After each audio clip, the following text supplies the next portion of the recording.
So, hello, I'm Lucille Schmidt, and after this moment of emotion, it's an emotion too to introduce this meeting as co-president of GEF, which is the Green European Foundation, and Greenhouse belongs to Green European Foundation, which was founded at the end of the 2000s as a network foundation of green think tanks belonging to European member states. You will first excuse my English, which is very French, but I'll do my best. The first thing I wanted to say is that this Brexit project, Ray was referring to the fact that it's organized around 6 countries, is for us a transnational project. And in GEF, we are very fond of transnational projects because we assume that lots of questions which are usually seen as national questions are in fact transnational and European questions. And we feel that Brexit is certainly the most symbolic example of being a question which shouldn't be only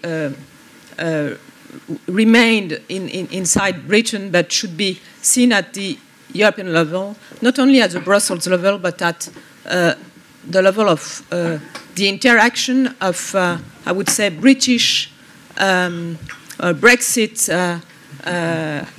movements inside national context. I wanted to give a French example.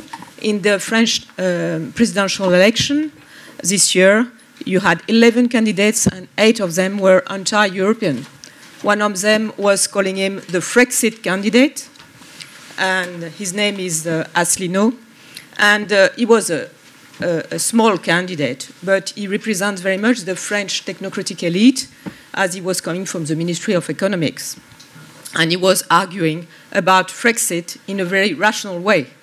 This is interesting. And when you had the debate between Marine Le Pen and Emmanuel Macron, the question of Europe, of course, was fundamental. And the way Marine Le Pen was not able to argue that we should go out of the Eurozone certainly cost her a lot of votes. So I think that the debates you had in England are, I would say, European debate and national debates in lots of countries. You could see the rise of the extreme right in Germany, in Austria, as a result of the same movements. So I shouldn't be too long, I know that, but I wanted to tell you that 4 questions came to me when I was thinking of this Brexit. The first one is that as European people, we were not used to ask us, what is it to be more little? We were used to ask the question of enlarging or deepening Europe, but this question of Brexit is a new one, and it might be a good one because new questions are good. But we were not used to it, and giving answers too quickly could not be the right attitude, because this question should be seen in all its dimensions. And of course, it refers to the fact that the attractiveness and the desire for Europe has decreased a lot in the recent years, or maybe not so recent. I would say that it has been a continuous decrease. And the second question I asked myself was about, of course, the European project.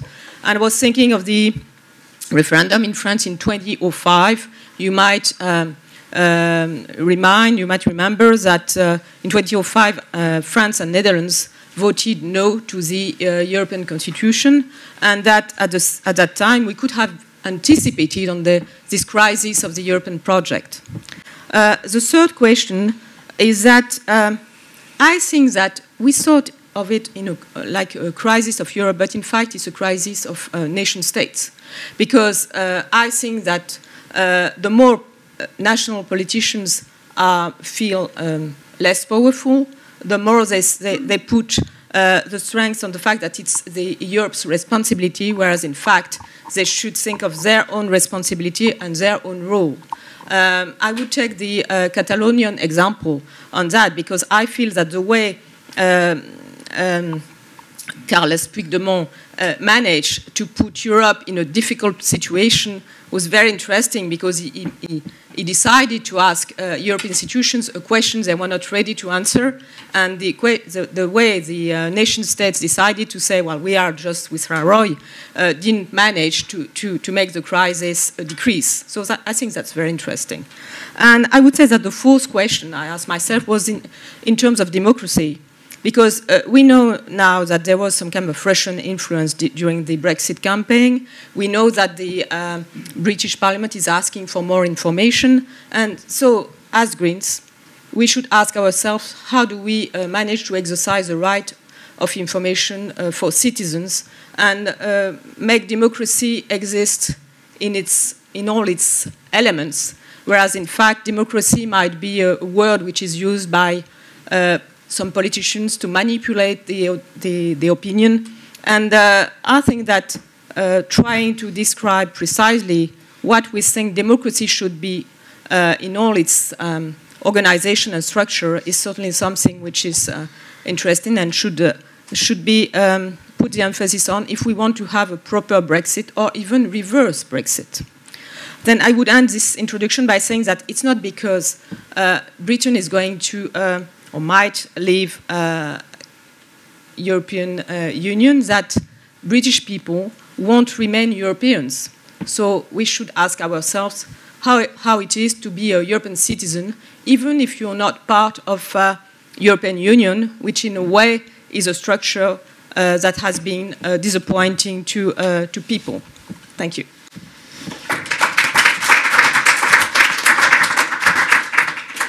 Lucille, thank you very much for that very thoughtful and provoking scene-setting introduction from yourself. We're here to talk about Brexit and the green transition in the UK and Europe, and let me welcome you here and welcome you to Europe House. And if you're old enough as I am, you remember that this used to be Tory party headquarters about 30 years ago. And some of us got memories of Mrs. Thatcher leaning out of the window, promising to help the inner cities or whatever she was doing at the time. They may even have had a European flag in those days outside Tory HQ. They certainly haven't got one now, such as time moved on. And one of the interesting things for me, I won't dwell on this too long, but was to see and work with in government otherwise rational Tory MPs, people like Theresa Villiers, who was actually quite good on transport, who behaving completely madly when it came to Europe, as if they were kind of political werewolves and the European moon had come out, and all sorts of rationality and sense seemed to disappear in a way that was inexplicable, really, to me. So I'm Norman Baker. I'm the former Transport Minister and not on here, but also spent a year as Deputy to Theresa May before I managed to escape at the Home Office, and here in my capacity today as a member of the Greenhouse Advisory Group. Let me just give you one personal observation, if I may, before I then introduce the session properly, which is that I lost my seat in 2015. But I was far more devastated. I wasn't devastated by that at all, actually. I was far more devastated by the European referendum when I felt I'd not lost my seat, but I lost my country. And it was inexplicable to feel the next day, wake up the next day and have that result. I think this is an act of collective madness, and we're heading towards a cliff edge, and nobody seems to be able to stop the car. And it seems to me, personally, the biggest act of self-destruction this country has ever undertaken. But anyway, that's my thoughts on the matter. I should be neutral for the rest of the session. Today's arrangements are as set out on the agenda. First of all, I should ask you to switch off your mobile phones if you haven't done so. I gather the signal's not very good down here, but just in case it permeates the roof, if you could switch off your phones, that would be helpful. We've got two sessions today. The morning session is looking at the UK in particular, and our first presentation will be from Molly Scott-Cato on my right, the Green MEP for the South West and Gibraltar. Don't forget Gibraltar. And Molly's going to set the scene for us and take us through a slide presentation. And I think she's going to ask us whether this is going to be an opportunity or a threat in Brexit in terms of the environment. Are we going to have sunny uplands full of organic farming and all small hill farmers helped out, and the countryside full of birds and happiness, or are we going to have lots of chlorinated chicken from America coming in through our ports in terms of agriculture? We're then going to have responses very briefly from Caroline Lucas, the Green MP for Brighton Pavilion, Peter Newell from the University of Sussex, and from Rupert Reed, the Chair of Greenhouse. That should take us to about 12 o'clock. And at 12 o'clock, it's then over to you, and we'll have a sort of panel discussion when I impersonate David Dimbleby and take questions from the audience and ask my colleagues up here at the platform to respond as best they can to the points which you make. We'll then have lunch at 1 o'clock, and in the afternoon session is a European focus, looking at the aspect outside the UK, but in the wider European Union, and already in wider Europe, to pick up Lucille's point. So that's the arrangements this morning. I hope we have a good session, and I'll now hand over to Molly to take us through the presentation. So, first slide. Like everybody here, well, I always start presentations at the moment by saying I expect there are going to be leavers in the room. I honestly am not so sure about that in Europe House. But mostly that's the case, although very often they don't really come forward and tell me exactly why they voted leave and why they think it's still a good idea. But I am trying to consider this in terms of opportunities as well as threats. I thought I'd just be honest and put the threats in big capitals and the opportunities in sort of slightly sneaky italics, because obviously I'm not terribly convinced about this, and I think the cartoon also makes that point pretty clearly. Now, look, I think the really important thing we need to do when we're thinking about Brexit is to really grasp the scale of what's going on here. It's easy, in a way, to think about this as a normal policy change, a normal political change, something that's happening in the normal run of democracy. But Brexit is not like that. What is going on here is fundamentally different. I think what's difficult is to see it in that historic context, because we're living through history right now. We started off with a 2-minute silence.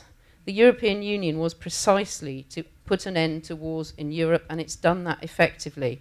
And part of the reason for Brexit was being driven by people who wanted to go back to nationalism and conflict and the sort of system in Europe that they could benefit from, but that destroyed lives for the rest of us. And when you're living through a historic moment, I think sometimes it's possible to recognise it. I think that's the first step. We all need to do that. But the second step is then to try and change events, and that's the really difficult part. But I want us to focus on that today. I want us to see what Brexit is doing. The really big opportunity here is to try to grasp the enormous potential for change that's been created and really push that in a positive direction. I believe we can do that. I'm focusing on smaller ways that we can shift Brexit, but I think when we get to the discussion, let's not underestimate the magnitude of what's being done by others in terms of Brexit, but also the opportunities it offers us to make really significant changes to the way our country works. So, yes, I mean, I'm just going to mostly talk about trying to find this silver lining. I also think Brexit is a catastrophe, but there are ways in which we could take control of parts of our lives in this country that might be useful in terms of a green transition. So I'm going to talk about the 2 reports I commissioned from Greenhouse authors about 2 areas where I think Brexit does mean, if we go ahead with it, that we can think about changing things in a positive way and the extent to which that's actually within our possibilities. Then I'm going to talk a bit about energy, because that's always at the heart of a green transition. What impact does Brexit have on our policies on climate change and on the energy transition? And then I'm going to just ask this bigger, more political question. Are these opportunities really possible? Are they just things we're dreaming about? If they're not possible, then is our better course of action simply to stop Brexit? I'm not going to give you a spoiler on what I'm going to say about that. So let's think a little bit about trade.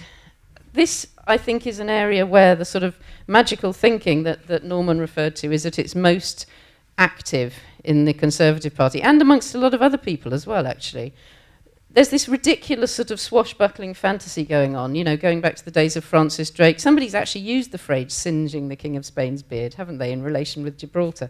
But I think, you know, we need to sort of understand this as a historical mistake, but also understand the historical context, which is that a lot of British people still dwell in these post-imperial fantasies, and they actually thought it was a good thing when Britain ruled the waves, kind of ignoring rules and kicking ass all over the place.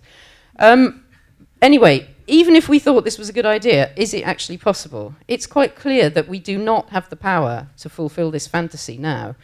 An example is this enormous tariff that was imposed on Bombardier by the Americans.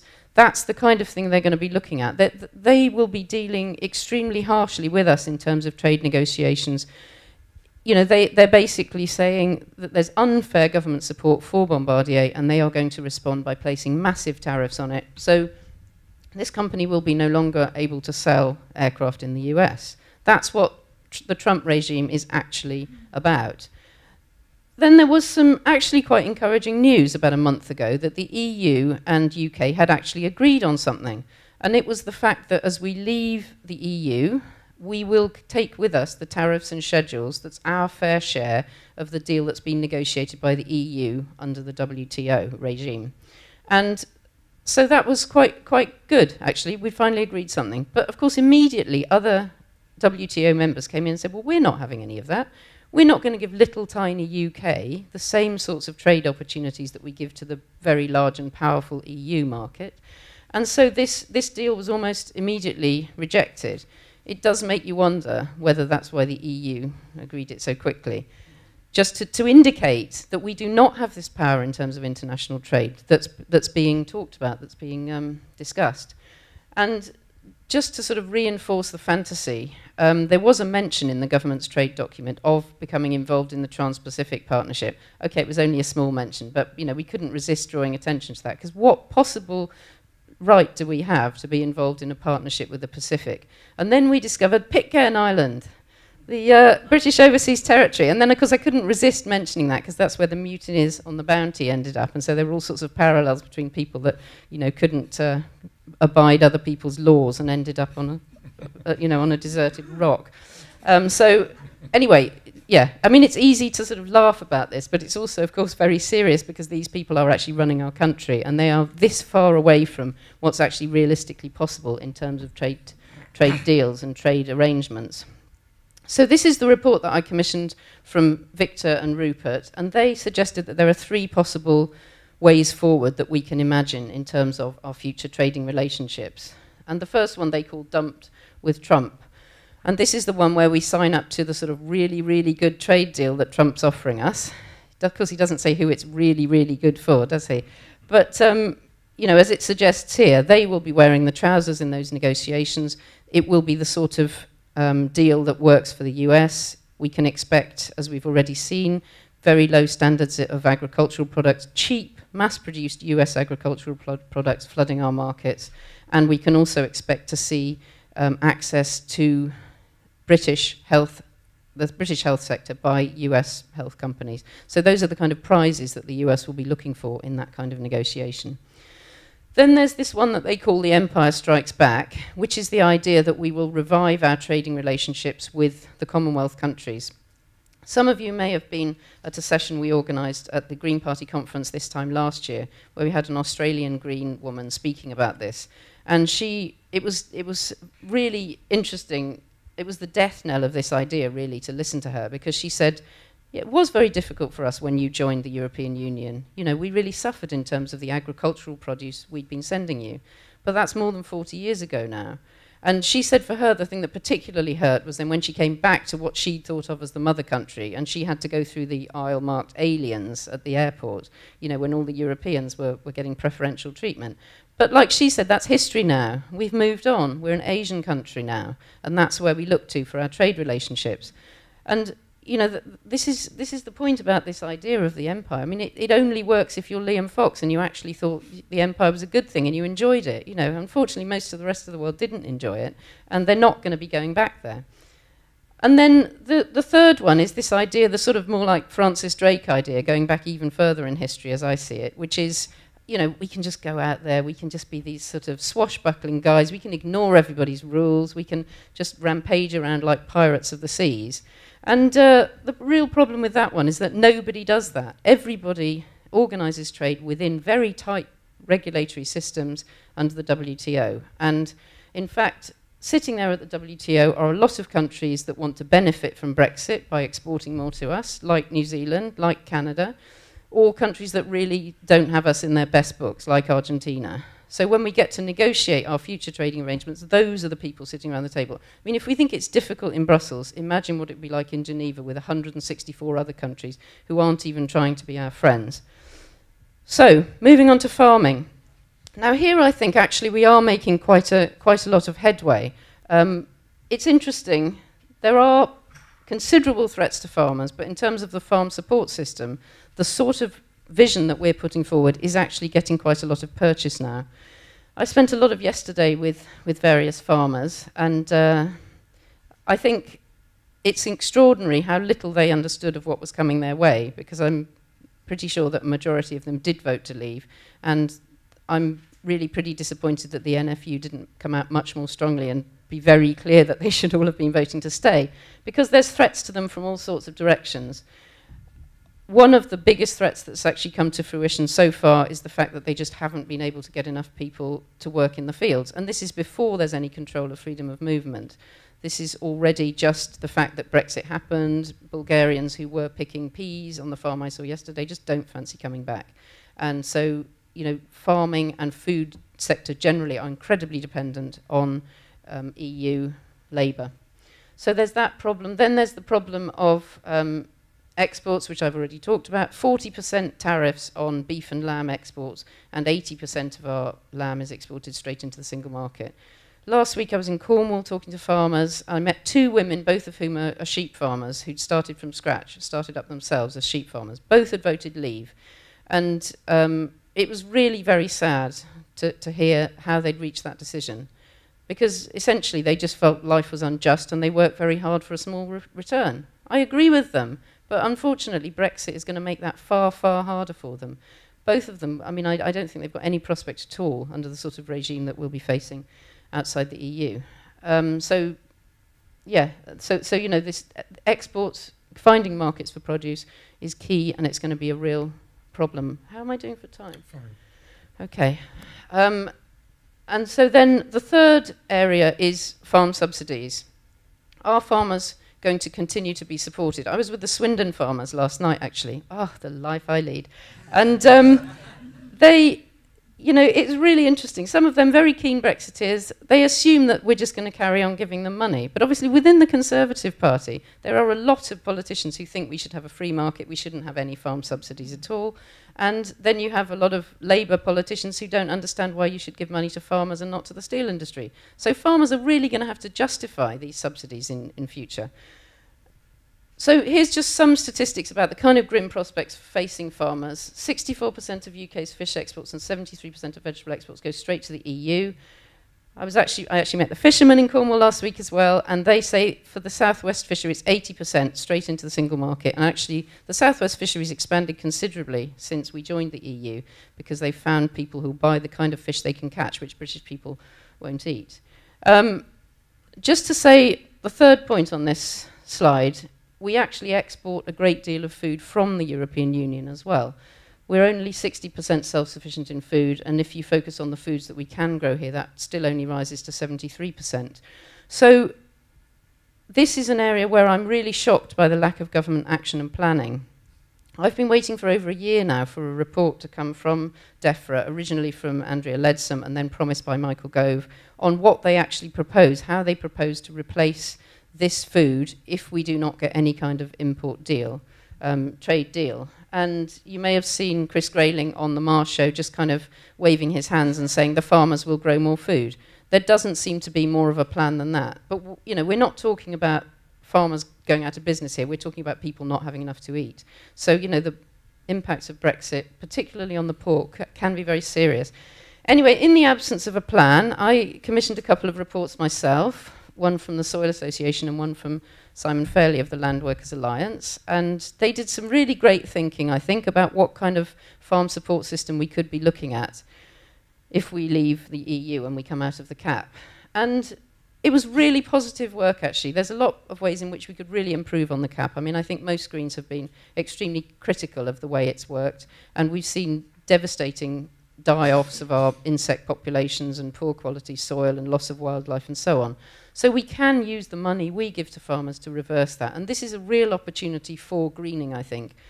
And the good news is that very few people are arguing with this. You can tell there's a kind of argument inside the Conservative Party, Owen Paterson and so on, making a good case for GMO and complete free markets. But at the moment, Michael Gove seems to be following a fairly green line. Anyway, there's more about him on the next slide.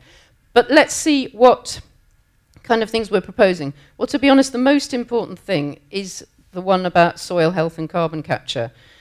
If you don't know about this already, please do read up on it, because we have made very significant progress before Paris and since Paris in terms of changing the way our industrial and energy systems work. But we cannot change those systems fast enough, and we're not doing enough about transport. And what we need to do is to start using the land much more effectively to bring carbon dioxide back out of the atmosphere and store it as carbon. And this is something where we need to incentivize that through the way we make our farm support system work. This will enhance biodiversity if we then combine it with low input farming. And that's where a big fight is coming along, which I'll talk about on the next slide.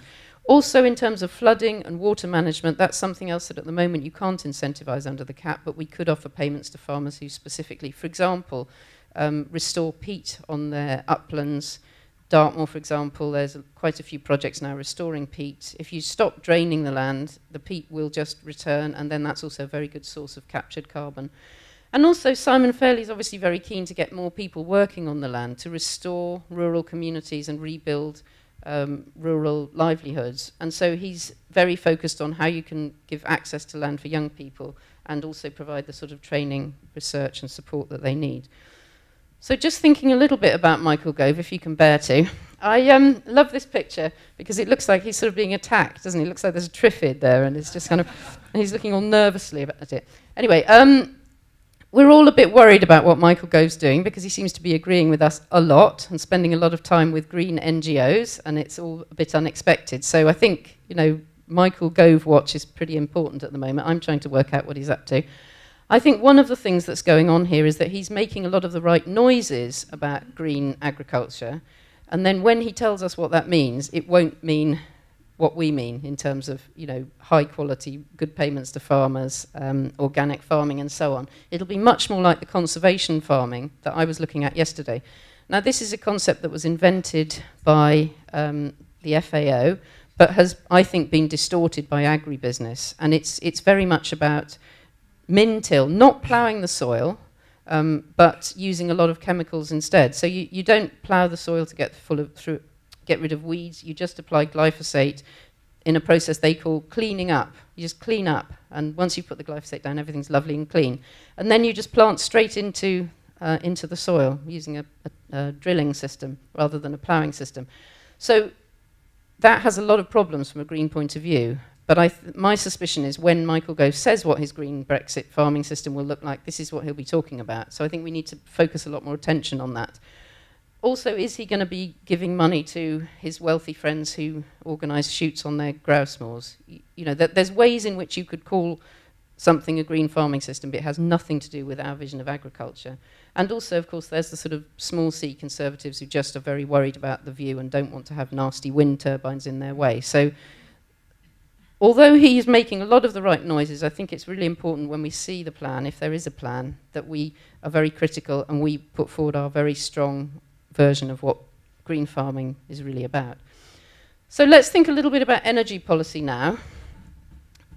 It's perceived in Europe, and this was quite amazing to me, but you know, it's interesting to think that we can give leadership in some areas. It's very much seen that the Climate Change Act was an example of British leadership on climate change, and I think we should give a lot of credit to Ed Miliband actually in, you know, really forward-thinking work that's actually changed the way British politicians have dealt with energy policy. Of course, they haven't gone as far as we would like, but the Climate Change Act is there, and nobody at the moment is suggesting repealing it, and it does put pressure to reduce carbon emissions. So we're not going to lose everything if Brexit goes ahead. But depending on the deal we come out with, obviously if we stayed in the single market, we would keep a lot more of the energy targets and so on, but we still may be part of the emissions trading system. We still may be signed up to the energy efficiency directives, and we still may be signed up to the renewables targets if we go for the soft Brexit option. But if we have no deal at all, or we go outside the single market, then all of those are at risk, and there's no guarantee they'll be continued in British law. We're also risking the funding that's mostly paid for green infrastructure in this country, a lot of which has come from the European Investment Bank. As you can see there, 3.6 billion in 2015. So public funding, that will definitely be lost. You have to be a member of the EU to be a shareholder of the EIB. And it's also in terms of private funding, Siemens announced, who are the biggest investor and actually manufacturing turbines in Hull, they announced that they will be making no further investments in Britain until they see what the outcome of Brexit is. So let's think a little bit about the politics of all of this. I've just been fairly positive about what's been happening with renewable energy, but everybody in this room is aware of the fact that when the Conservatives came to power, they reversed a lot of the policies that were helping us move towards a renewable future. And it's fairly clear that there are close connections between climate deniers, people that are trying to block renewable energy, and people that were supporting Brexit. Hang on, the next slide, I think. That's a bit complicated, but I'll send you that if you like. But that's the sort of picture of how they're all related. As it says, cosy relationship, climate Eurosceptic bubble. And here's the address it gives, 55 Tufton Street.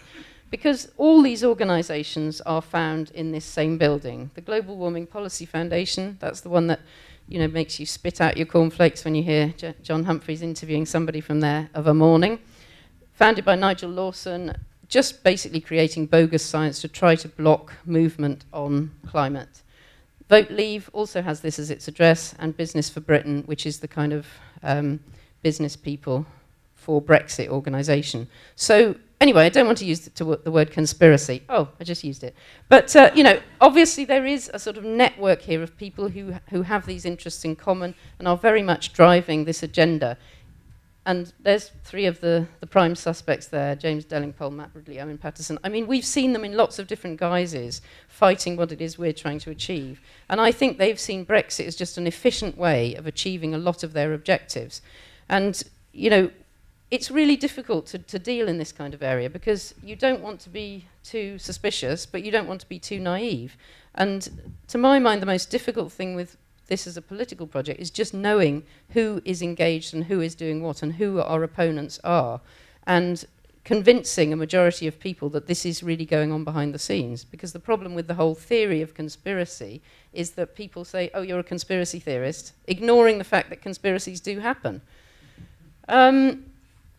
So a little bit on wider threats to environmental law. I mean, Caroline, I'm sure, will speak more about this, and she's got an excellent report on how much of our law protecting the environment is actually at risk from Brexit. But something interesting that sneaked out back in the spring was a document produced by the Foreign and Commonwealth Office, where civil servants were recommending that standards on the export of endangered species and on tackling climate change might have to be reduced in order to get the trade deals that we were looking for. That's something where we need to, again, put in more freedom of information requests and try and find out more about what's happening inside Liam Fox's department right now. But obviously one of the key objectives of the hard Brexit was to avoid the acquis, the European law, which obviously as Greens we've been battling for over many years, which protects workers' rights, environmental standards, and effectively our civilised way of life. And this was the target of many of the Brexiteers. And many of them have argued publicly for this bonfire of the red tape. I mean, I meet a lot of the lobbyists from business and from the manufacturers' organisation, and they all tell me they're perfectly happy with this law. The pressure for burning red tape is not coming from British manufacturers and British business. It's an ideologically driven thing by some of the kind of crazed loons of the Tory party.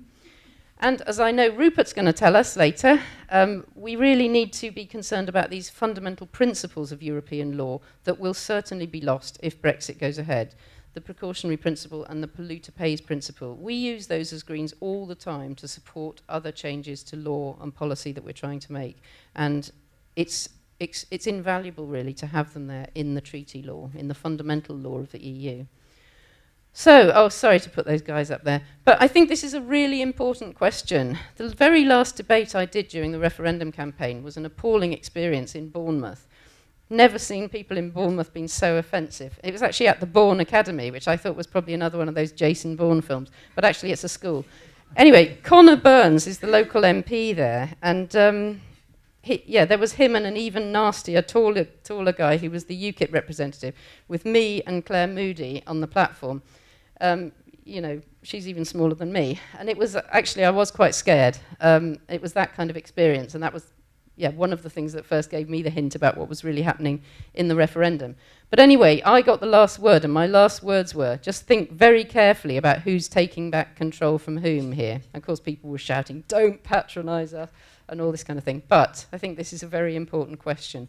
Power is moving. A lot of power is moving in our country. And some people are driving this process, and they have driven the referendum, and it is not in our interests, and it is not as it appears to be.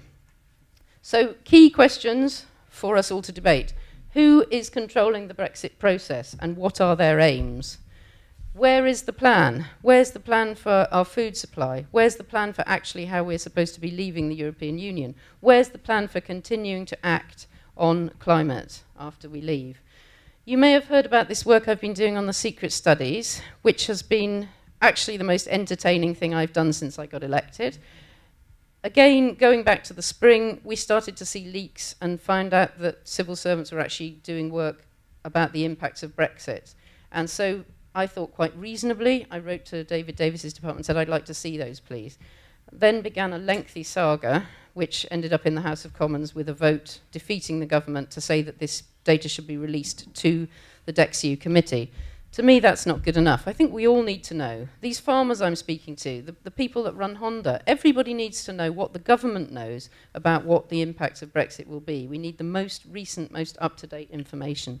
So, together with Jolyon Morm, I've launched a legal action and a crowdfunder which raised £60,000 in 2 days, which I think was quite phenomenal.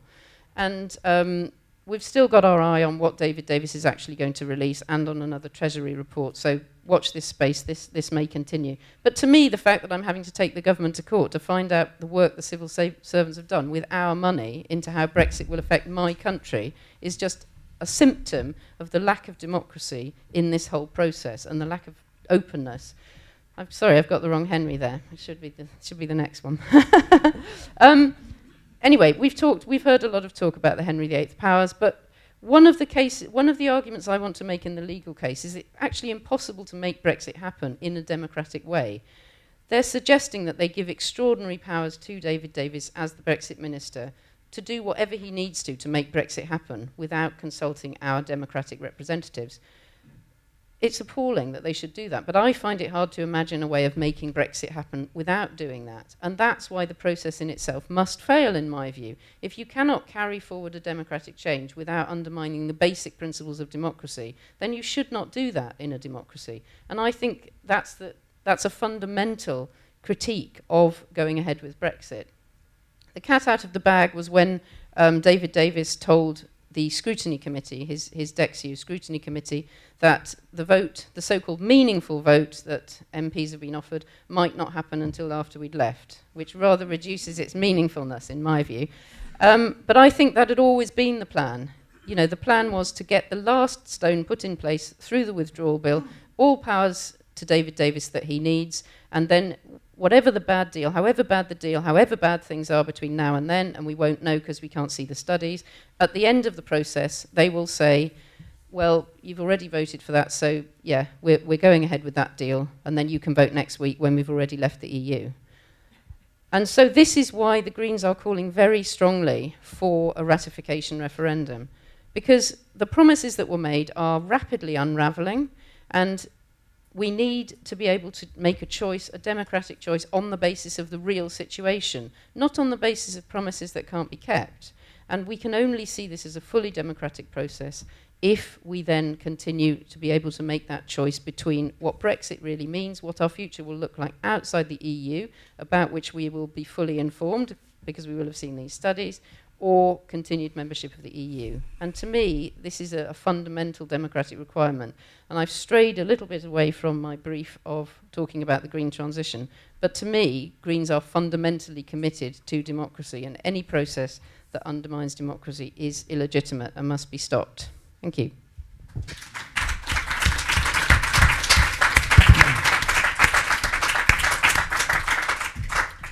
Molly, thanks very much for a super presentation, and I think I'm even more depressed now than I was when I started at 11 o'clock this morning. I'd ask the next, our colleagues, Caroline, Peter and Rupert, to join me if they could up here, to get their responses to what you said. Molly, you stay if you like, there's plenty of seats. I would just observe, while they're coming up to the platform, that if any leavers think there's going to be a reduction in red tape, they're going to be sadly disappointed. There's going to be a massive increase in red tape, not least of all at our borders.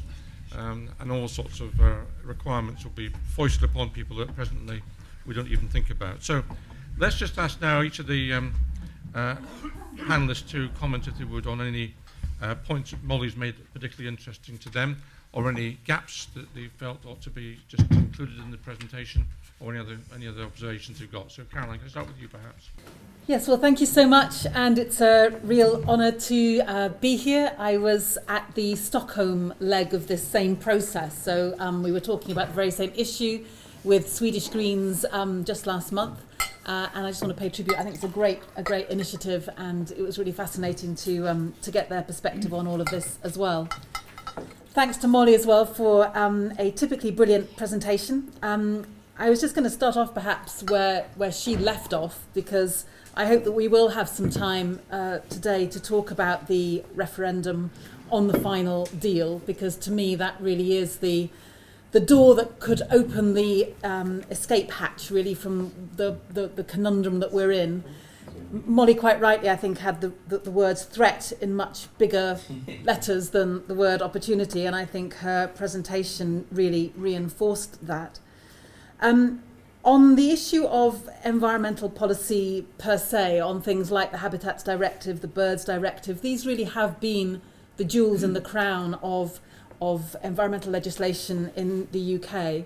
We all know the reasons why that those environmental challenges don't queue up at borders, meekly waiting for their passports to be checked. They are, by their very nature, cross-boundary, and therefore the cross-boundary way of dealing with them, as well as the stability that the EU legislative process brings to that, I think are massively important. It's been estimated there are about 1,100 other bits of environmental law that DEFRA is now responsible for. And in the withdrawal bill, as we are now to call it, not the Great Repeal Bill, the rhetoric has gone, it's just the withdrawal bill now. And we are to be reassured, we're told, that this withdrawal bill will cut and paste all of those bits of 1,100 environmental laws from EU policy into UK policy, done and dusted, no problem. Well, you won't be surprised to know that there are many problems with that. Partly to do with just the fact that lots of these legislative pieces of law are not just things you can easily cut and paste. Some of them, like the REACH directive on chemicals, has agencies that go along with them and all kinds of follow-up processes that you can't just simply cut and paste in this simplistic way. And one of the areas that I've been focusing on most of all in the amendments to the withdrawal bill is the so-called governance gap. In other words, even if you were to suspend your disbelief and think that you could simply cut and paste all of this legislation from the EU statute book to the UK statute books, without the Commission to monitor compliance with that legislation, without the European Court of Justice to properly enforce it, if necessary via fines, then in a sense you risk ending up with so-called zombie legislation, legislation that's on the books but is simply unenforceable in practice. So I've put forward a new clause 27, that has cross-party support. I can say cross-party because Ken Clarke signed it, so therefore we technically have Tory support as well. And there are a range of amendments that have been put down. A group of us have been working very closely with Greener UK. Greener UK is a coalition of around 13 of the big environmental groups, Friends of the Earth, Green Alliance and others, who've come together to work with us to really identify some of the biggest gaps in the withdrawal bill and to help fill it. So there's a set of work around how you would replace those governance structures. What would it look like to make sure that you had some kind of enforcement mechanism in the UK and that you really did give it teeth? Because we know from our experience of air quality in London that it was only the threat of very serious fines coming from the Commission that ultimately made changes slowly begin to happen when Client Earth was able to bring those legal cases. So we need those governance structures to have real teeth. There are big debates about how best to do that. The Greens have so far been talking about a new Environment Act into which you would enshrine some of these enforcement mechanisms. I had a meeting with Michael Gove a few weeks ago. He is just talking at the minute about not accepting, he doesn't imagine the government's going to accept any of these amendments. He's talking about having national policy statements, NPS, which will just be something that will be a form of wording to say, don't worry, we're going to take care of this at some later date. I think that's quite worrying. So areas of the governance gap, Rupert, I'm sure, will talk about the principles, precautionary principle, polluter pays principle, integration principle. Again, lots of amendments down in the withdrawal bill about how to begin to enshrine those too. I just wanted to touch on two other quick things. One is about going back to this issue about cutting and pasting the legislation. And an interesting perspective for me is about the REACH legislation. REACH is about safe chemicals, basically registering and authorising safe chemicals. I was involved when I was a member of the European Parliament in creating that REACH framework. I was on the Environment Committee and worked very closely on it. And I remember businesses then kicking and screaming, saying this is going to be the end of business as we know it. It's going to be so much red tape. It's going to be awful. And it's really quite interesting to see the same businesses now come before the Environmental Audit Committee, of which I'm a member, and beg us to keep this legislation, saying whatever you do, don't change it because we've just got used to it, it works okay. And the idea that somehow we could set up our own separate chemicals agency, that we would basically go through all of this testing of thousands upon thousands of chemicals, it is going to be massively costly. It is going to be a bureaucratic nightmare. Anybody who thought this was going to be about get rid of red tape has got another thing coming. And just to give you one little indication, this REACH legislation came into law in 2006. And in that short time since 2006, it has already been amended no fewer than 38 times because the science changes and we get more refined about how we understand some of this stuff. And so, again, the UK would then having to be keeping up with all of those changes to the science. 38 amendments, as I say, just in the last 10 or 11 years. The bit I wanted to end with was really going back to what Molly was kind of beginning to hint at in terms of opportunities and threats. And there was something in the report that Molly commissioned from Rupert and Victor, which was exploring this idea, you know, kind of suspending all of our disbelief and thinking, could it be possible to have an alternative Brexit, a Brexit where you could envisage greater relocalization of our economies, you know, boosting import substitution, some of the stuff that the Greens have talked about for a very long time, because traditionally we are not great supporters of massive increases in international trade. We do want to relocalize our economies. But you know what, if you really look at that in a bit more detail, unless we were proposing to leave the World Trade Organization as well, and at the last time I looked we are not, then the rules that at the moment mean that it's quite hard to put up barriers to enable you to have import substitution and so forth, are set at a WTO level as well as at the single market level. So just because you are outside of the EU doesn't even give you the chance, I would argue, to go down that relocalization route either. So I would come back to say, I think that the future looks pretty grim. Pay tribute to Molly for all the work she's done on the impact assessments. Molly really did start off that process, and lots of other people have jumped on the bandwagon since, but it was Molly who started working on that. Really surreal moments in Parliament last week where the Minister, Steve Baker, he had a completely new reason why we couldn't have these impact assessments. Up until now, we're told that it would, you know, we can't have them because it would undermine our negotiating position if we were to reveal what it was. The new reason we can't have them, Steve Baker told us last week, is that they haven't been done. I mean, this was extraordinary. This has never been said before, but now we're suddenly told to believe that, you know, they don't exist. Government in chaos. Please let's talk about how on earth we do stop Brexit and get out of this mess.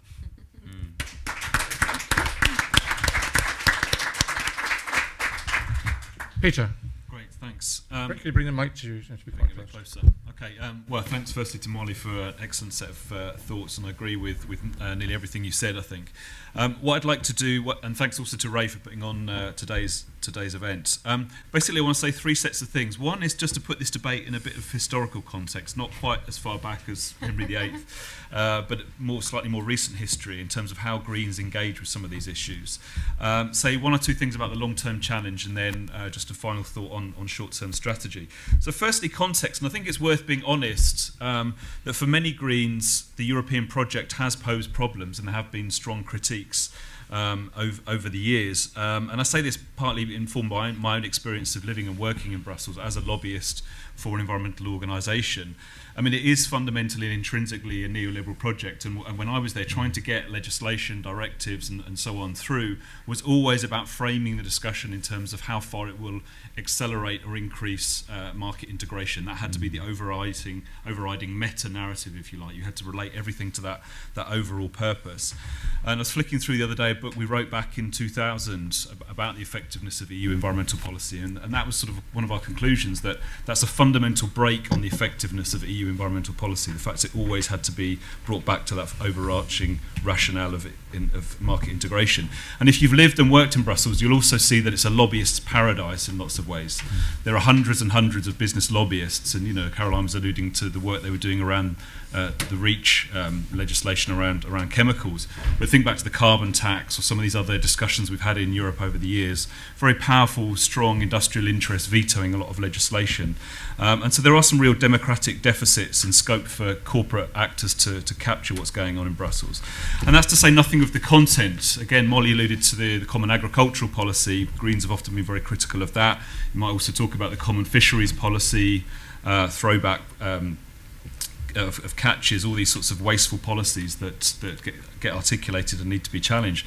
And I'm reminded of a quote from the German Green Party many years ago, where they talked about an EC of bureaucracies, bombs and butter mountains, in very sort of real rhetorical flourish, but it captured some of the concerns that Greens have. And I guess beneath that is a concern about the lack of policy coherence, that where there are real environmental gains that have been made over many years now, and we need to recognise that, they're often offset by the overall increases in production and consumption, which are also part of the European project.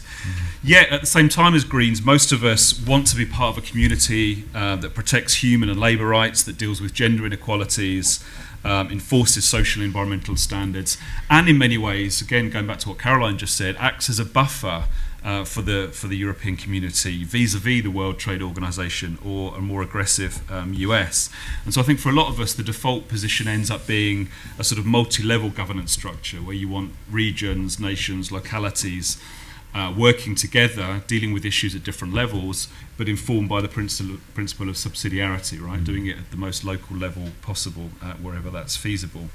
So that's just sort of by way of context. The long-term challenge then clearly is this question of whether we can have a progressive reframing of the European project as Greens, a vision of a social and sustainable Europe, and what that might look like, whilst being honest about the failings of Europe. I think that is a key challenge. We need to keep bringing that back into the conversation if we are to have the conversation with farmers or disaffected communities across the UK who are interested in taking back control.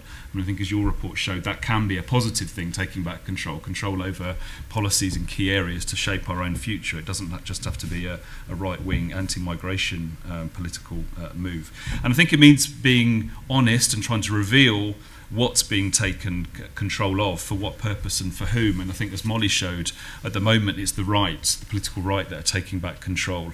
In their terms, trying to throw off the shackles of Brussels bureaucracy, but by that they mean shedding social and environmental safeguards, and of course those are the things that Greens are often most in favour of. But there is this question, and hopefully we'll come back to it today, can we use this as a moment to try and push for re-embedding the economy in proper social environmental protections and safeguards, a more positive relocalisation agenda. And so finally, just in terms of short-term strategy, in Brexit Britain, I think as well as building the case for re-engagement and a different type of social and sustainable Europe, there's a question of whether we've now got an opportunity with the sort of increased policy space that we might have to try and do things differently. Can we have a more ambitious agricultural, energy, transport policy, more sustainable economic strategies? And over time, again, this is picking up on something Caroline said, this might mean pulling away from or fundamentally trying to reform the World Trade Organization, because we are very much locked in and constrained by the sorts of policies and treaties that the WTO oversees. Now, my preference is for an engaged, enabling and progressive multilateralism over unilateralism. And I don't want to sort of over-egg the benefits of ecologism in one country, if you like, but rather to try and provoke us to think about what that alternative vision might look like. It's also worth saying, although we're talking about the UK as if it's this sort of island on its own and that we're now going to be operating in a governance vacuum post-Brexit, we are still bound by things like the Sustainable Development Goals. You know, these are universal. The UK has to deliver on these things, and they have targets, indicators around water, oceans protection, climate change, energy, a whole series of things. So there are other reference points, if you like, other anchors that we can refer to try and make sure we stay on or move towards a more sustainable path. The same is true of things like fisheries policy. We're still going to be part of the UN Convention on Law of the Sea, right? We're going to have policies in place to ensure that fishing is sustainable. In the very short term, though, and again this picks up on something Molly said, it is about stopping the race to the bottom and the way in which the social and environmental safeguards we've fought for over so many decades in many cases are being offered up to on the altar of free trade. And let's not forget that 80% of UK environmental legislation is shaped by the EU, so we need to lobby for a strong Environmental Protection Act while these negotiations are going on and make sure that the standards we do get here are equivalent to or better than those in the EU. And again, Michael Gove is making all the right noises on this. He said that that will be the case, but we absolutely need to hold him to account for that. DEFRA is also developing these 25-year plans, aren't they, around natural environment and food farming and fisheries. So we need really strong inputs, I think, from Greens into those documents as they develop. So finally, I'll end just with a quote from Milton Friedman, not someone I normally quote from approvingly, but many of you will know this quote, but I think it's quite timely. He says, "Only a crisis, actual or perceived, produces real change. When that crisis occurs, the actions that are taken depend on the ideas that are lying around. That, I believe, is our basic function, to develop alternatives to existing policies, to keep them alive and available until the politically impossible becomes the politically inevitable." So the challenge for us, for me, is that to try and develop a viable, attractive green alternative. Thank you.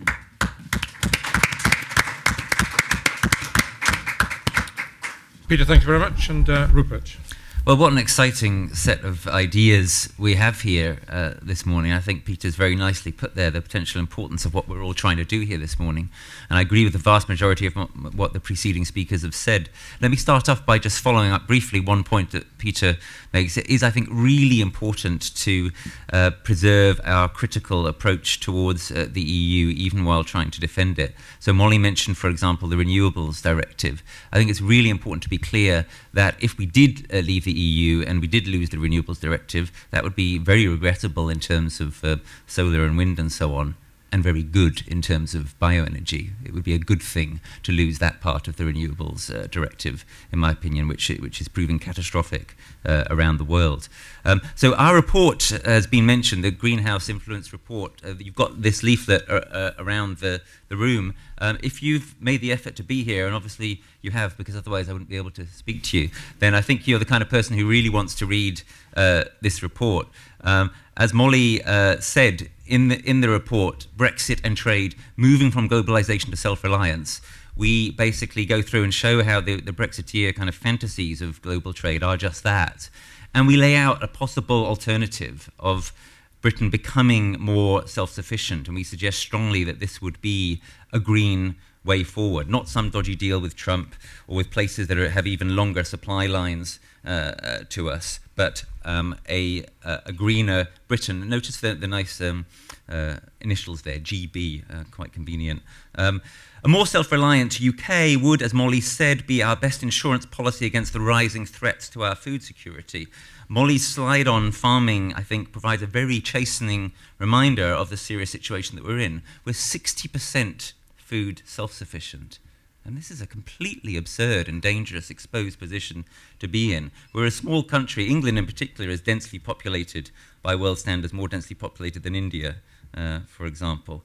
Population, footprint, immigration, of course, can't be ignored as issues, therefore, from a green perspective. We need to face up to climate reality, which is part of what Greenhouse is trying to do at the moment, and part of what that means is getting real that we've been living in a time that may well come to be looked back on as a time of comparative softness and ease, strange that that seems to us at the moment.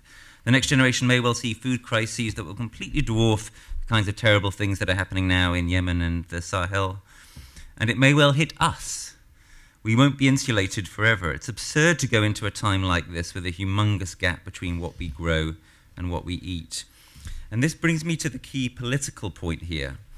I think that a Green Brexit could conceivably happen. I don't think we should be defeatist about the possibility of having some import and export barriers. I think we could be more resilient, more food sovereign. We could preserve and extend the precautionary principle and much more. We could have a green transition, a green Brexit. It could happen maybe after some awful Brextremist route has been tried, and a green Brexit, if it were to come, would conceivably come through a Green Party resurgence that would force Labour to compromise on their growthist fantasies as the breachings of the limits to growth become ever more stark. But while I think that a green post-globalisation Brexit could happen, I don't think it's at all likely.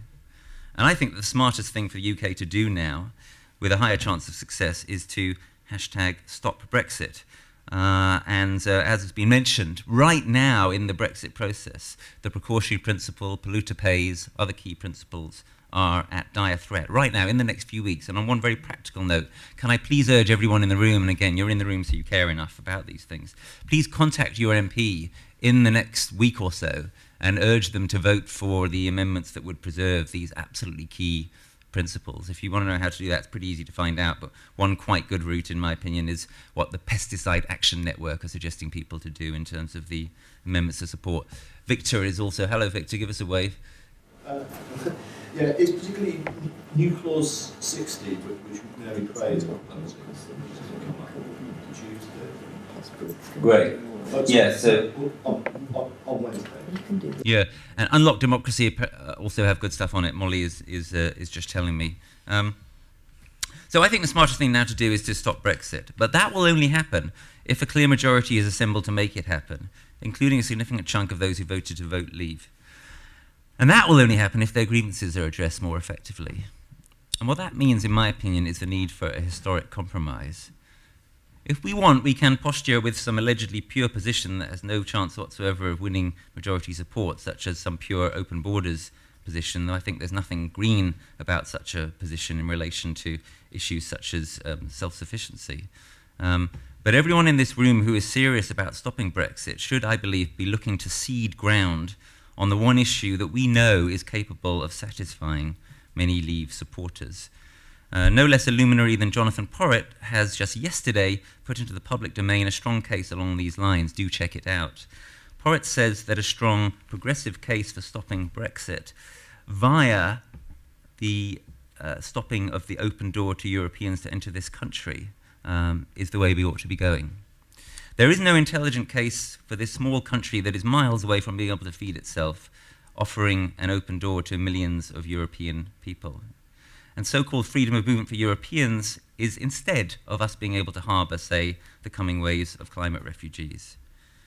If we were to enforce existing EU rules allowing more restrictions on immigration, and if we were to work with other EU countries to change the rules further to reduce inter-European migratory flows, and if we were to stop the immigration that happens at the moment for the sake of exploitation of workers into this country, then we would be giving leavers the cover they need to withdraw from withdrawal, to withdraw from withdrawing from Europe without being completely humiliated. You may not like this idea particularly, it may not feel particularly nice, but I put it to you that it is the one credible bargaining chip that would enable a volte-face, a withdrawal of Article 50 or victory for Remain in a ratification referendum. And so I say again, if your interest is in stopping Brexit, rather than playing to a small left-wing gallery, this, I believe, is what you will do. And I hope it is what many of us will leave today's conference determined to do. Thank you. Rupert, thank you for bringing us around to the big political issue, if you like, rather than the marginally narrower point of what we're doing today, because actually the two are, of course, closely interlinked. And thank you to all the speakers for keeping to time. I'm going to exercise chair's privilege, if I may, before I just throw it open by asking one question to the panel, particularly perhaps we can start with Caroline, is on that last point, following on Rupert's contribution, can Brexit be stopped, because there is, on paper at least, a majority of MPs in the House of Commons who are Remainers. I think that MPs are a pretty pusillanimous lot, unfortunately, which is why I would like it to go back to the people rather than just MPs. I think MPs are going to be too caught in the headlights, too frightened of their electorates. And if they knew it was actually the electorate that would get the chance to look at the final deal, they might then actually go out there and have that conversation with the electorate, and I think that would put us in a better position. So I think if we could get that referendum on the deal, and if we could learn from the terrible mistakes of the referendum campaign, which many of us were pointing out at the time, the idea that you would have that campaign, you know, being headed up by Cameron and Osborne, you know, that the whole thing was about people's anger to do with the establishment elites. And I really commend Anthony Barnett's new book, The Lure of Greatness, which is very good on this. Russell Brand put it even more succinctly. Basically, his analysis of Brexit was that people saw a bright red button saying, fuck the establishment, and they pressed it. And I think that pretty much sums it up. So alongside the technicalities of this referendum on the deal, we absolutely need to be talking about how those grievances, those very real grievances that led people to vote Brexit, how they are going to be addressed. Molly talked about some of those when it comes to sheep farmers in Cornwall. I think we need to be talking about to those people who thought that there really was going to be £350 million coming to the NHS every week, because extraordinarily people really did believe that, and making the case now that funding for the NHS is going to be even more difficult as a result of Brexit, I think is going to be one of the strategies that we need to be talking about in terms of how we actually address the underlying set of grievances which were legitimate, and try to demonstrate how they can be better addressed without leaving the EU. Well, obviously, in terms of whether we can stop Brexit, yesterday was a very important day, because we had the Prime Minister sort of hysterically protesting that there was no way we could stop it and change our minds. And we had Lord Kerr, who wrote Article 50, saying we can revoke it. I'm going with Lord Kerr myself. And I think the sort of responses from Conservatives and from, you know, the Prime Minister down, they are protesting so much that Britain will be leaving the European Union, they say with these increasingly hysterical voices, because they know that's not true. They know we can change our minds. We're still the people. If we don't think it's working out, we can still change our minds. Why I think politicians might do this is that obviously the Brexit project is becoming more and more messy, and that's very obvious. And who wants to take responsibility for that? I don't think politicians will ultimately. And I can foresee a scenario in which they basically blame us by giving us a referendum. So no matter how horrendously it turns out for us, it was our fault twice. And I can see that that might become quite tempting as the process carries on, and as the impact of Brexit becomes increasingly clear and increasingly negative. And just a smaller sort of technical point, I'm sure you noticed that Andrew Adonis, I think of them as the three amigos, you know, Andrew Adonis and Nick Clegg and Ken Clarke went to Brussels last week to meet Michel Barnier. And what they were doing was trying to find a route, in my view. It's possible, I think it will be quite difficult to arrange at the EU side, because they've been incredibly naffed off about the way we've behaved, and we've cost them a lot of money and time. But I think if we decide at this side that we want it to happen, a political arrangement will be found at that side. And I'm quite pleased to see that people with good knowledge and good contacts from the three main political parties at Westminster have been to Brussels to talk about a route out of this. So I think all the things are coming into play, and the most important thing we need to do is to open up that possibility in people's minds.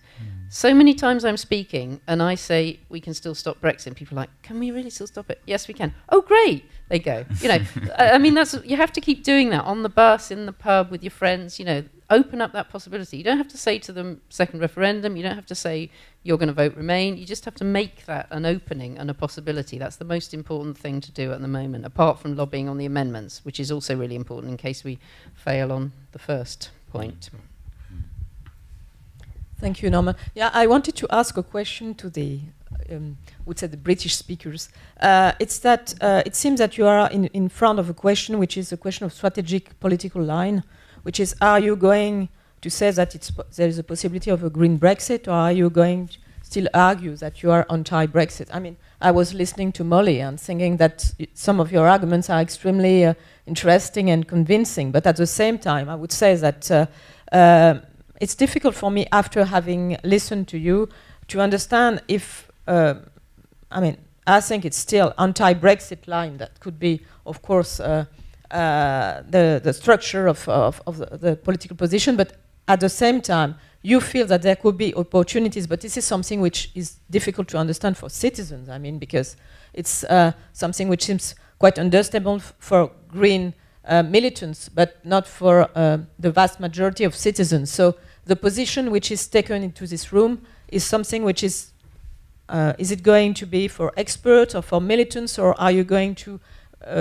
put it in the open audience? This is a question I wanted to ask you. And the second question is, maybe it's because France is different from UK, but in France, Europe is seen as quite a green opportunity, and when we get votes, European elections are always better for the green results. So is it different here, or, I mean, criticizing Europe, is it something which can be really good for the Green Party here, or is it a dangerous line? These are two political questions, but important, I think. Okay, Peter or Rupert want to pick up on that? Well, let me just start on the last point. Of course, Greens also have done well in European elections here. Here's one, for example. Of course, the key reason for that is the electoral system is proportional representation. I guess what I was trying to say was that if we just kind of sound like we're sort of naive cheerleaders for the EU, then well, that doesn't wash with most people. I think we have to put forward a kind of nuanced position, and if we're saying we should stop Brexit, and that is on balance what I think we should say, then we have to say, for example, that the EU isn't perfect, and there are things that we would try to change in it if we stayed in, such as changing the Renewables Directive to make it less pro biofuels, and such as, much more centrally, the crucial stuff that that Peter's talking about. Sooner or later, one has to try to de-neoliberalize the European project and change things in the Lisbon Treaty and so on and so forth. So I think that our line has to be celebratory of Europe and critical of Europe, and nothing less than a nuanced line like that will do. Yeah, I think, the line has to be, plan A is push for no Brexit, push for ratification of the final deal, but prepare for the fact that it might happen. Have a plan in place, which is more than this government is currently doing. Yeah. And I think as radical Democrats, Greens have to be acknowledge and be respectful to some extent of the outcome, and understand the reasons people did vote for Brexit, and acknowledge the failings of the EU in the way that Rupert and I was alluding to earlier, but be critical of the process by which the referendum was undertaken and the toxic lies that were told, plus the idea that it's a one-shot vote. You just get to vote on a very abstract general question but have no say over the final outcome. So I think you can contest the process by which it happened, but acknowledge that that decision was made, however flawed it is, however problematic it is. Say you want a ratification and referendum on the final deal, but prepare for the fact that this might happen. We may get a rubbish deal. We may properly leave. It's also possible just that the incompetence and the lack of capacity and expertise of the government may just run this into the ground. I hear this a lot, from people working in the Foreign Office, that we just don't have the capacity to negotiate this properly. We're completely and utterly out of our depth. And again, it goes back to some of the things you were saying, the sort of fantasy of greatness. We're really running up against the limits of that. So it's possible it may just run into the ground irrespective of any of this. So that's another scenario we haven't particularly talked about, but that seems plausible to me as well. Okay. Incompetence of the government, surely not.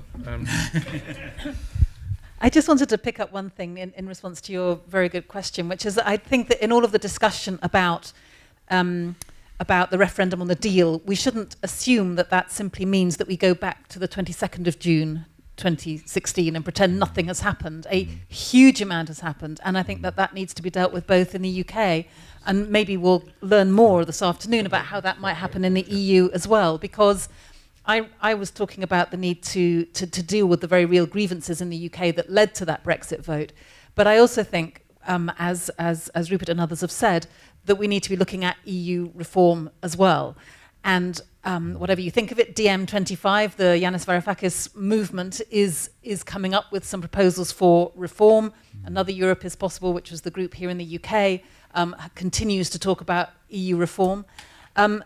I'd be interested, and I don't know if you can answer this, but or whether we'll get to it this afternoon, but it does seem to me that we will need some evidence that the EU itself is learning from this process, as well as being very annoyed with us, because there is that whole risk of contagion. In Sweden, we talked a lot about, you know, the Brexit contagion risk and whether that's going to spread to other EU states, particularly with the rise of populism and nationalism and so forth. And one of the things in Nick Clegg's book that a colleague there was showing how to stop Brexit just there, he talks quite compellingly about the multi-speed Europe and how that might be a realistic prospect going forward in terms of being able to keep everybody together, but recognising that there are different interests if you're a Luxembourg than if you are a Britain or an Ireland, let's say. And some point, I think we need to be talking about that as part of the whole equation in terms of what an exit strategy might look like, an exit from Brexit. Okay, it would be, let me open to the audience. It would be deeply ironic if we saw Europe reform and found we were outside it.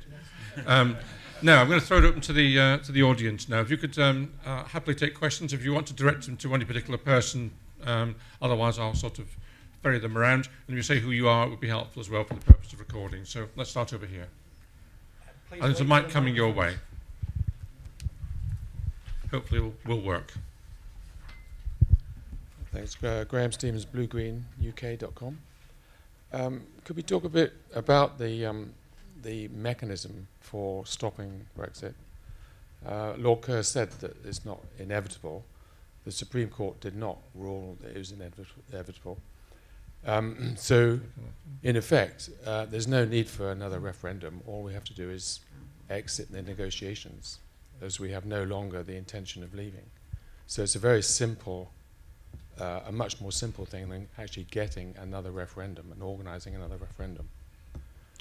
The mechanism for stopping Brexit, well, we've had some of that already, but Molly?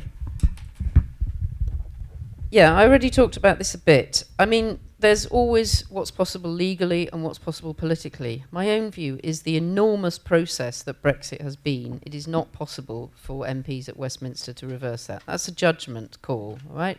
I think that to stop Brexit, we have to address the issues of the people that were, in fact, just pressing that red button and weren't particularly objecting to the EU, were just objecting to a lot of miscellaneous things, but there was a massive rejection there, a hugely important one of the whole political class.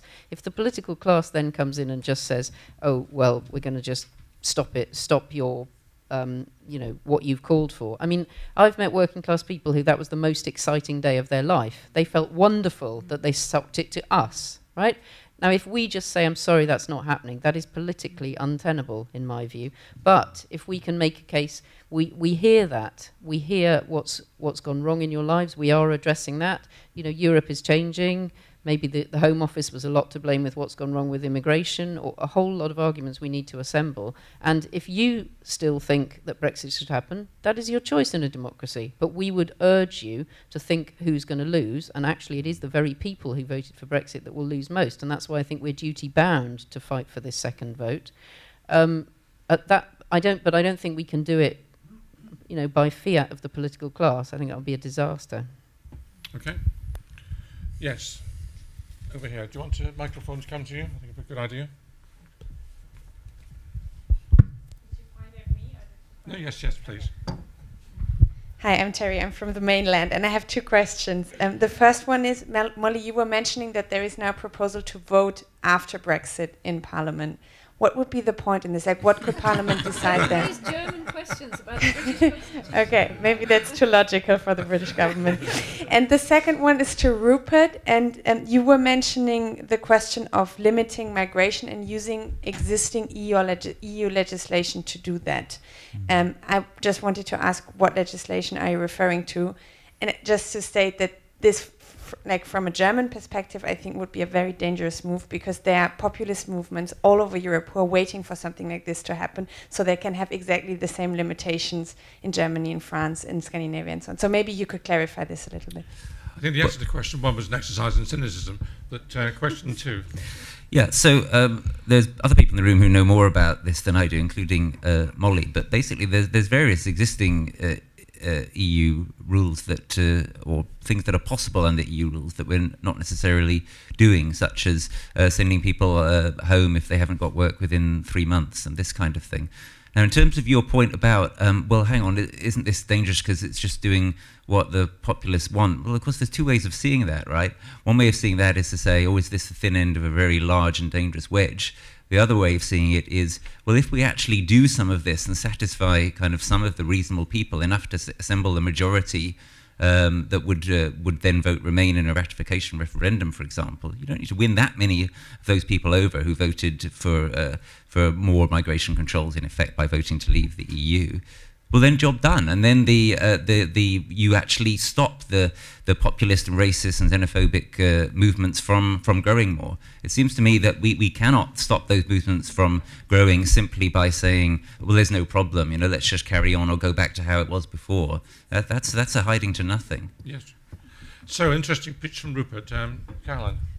Sorry, I'm getting exercised down this end of the table. I just think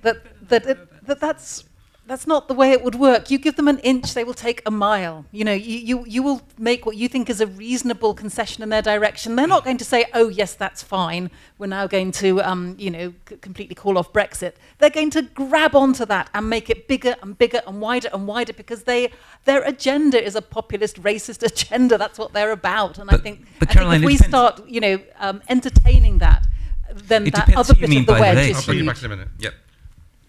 Sorry, it depends what you mean by they. Look, I totally agree if you mean the leaders of UKIP or the leaders of the racist party in Germany, AfD, and so on and so forth. But what I'm talking about is some of the people who voted for them or some of the people who voted leave, more importantly, right? A majority of the people who voted in the referendum voted leave. But if we win back for 5 or 10% of those by saying, all right, so you voted because you wanted some more controls on immigration, you didn't necessarily really want to leave the EU. I mean, lots of people voted leave, didn't want to leave the EU. They did it as a protest vote, or they did it because they wanted some concessions on immigration. If we give them some concessions on immigration, it seems to me we have a majority. I think we shouldn't spend all our time talking about this. Not that it's not important, but I don't want it to swamp everything else. But I would say that I think a lot of the problems we've had with migration are problems of the whole Home Office not functioning well while Theresa May was running it. So if we're going to focus on anything, I would suggest we focus on that. Okay, right, let's have the next question, and we'll go to right at the back, please.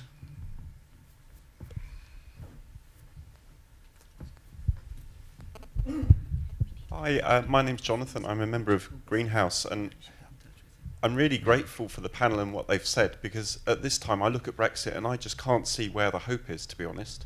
I'd ask Caroline that, you know, if we can't rely on Remainers to vote, then, and we need a referendum, how do we get the campaign going from the public that leads to that? And Molly mentioned farming. And my concern is that if we reduce the money going to farming, there'll be one almighty land grab from the big farmers, and they'll try and set up agribusiness on an industrial scale, and it's about money at the end of the day. I'm concerned, as Rupert is, that this is framed in such a way that we can capture the energy of those who are Brexiteers to want us to remain in Europe. But my concern is that without Molly's intervention in the courts, that people look upon the average Remainer as the person who's a London banker taking the government to court.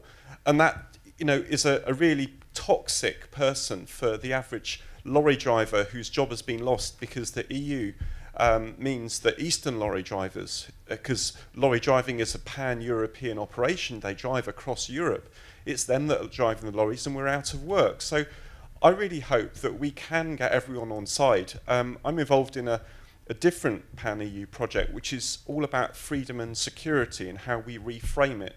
And it feels that many people who voted Brexit voted on the basis that the government would give them the security for a better quality of life and a better future, on the basis that we give up their freedom for the government to do what's on their best interests. And I think many people who voted Brexit wanted to take back control, but I think a Green taking back control is about us creating a different freedom for everyone together by creating the new green jobs across the UK, such as Caroline set out in the Green New Deal plan years ago with others. Okay, let's put some of alternative those lorry points. drivers. So I just like your response, because I think there's a green programme for change, which hopefully could be part of a campaign that maybe might lead to that vote in Parliament, because I really wouldn't like it to leave it to the people taking the government's court to the supreme level from the London banking sector or the Remain Okay, MPs. thank you. Peter, do you want to say anything about that? Well, just very briefly, I mean, I think there is...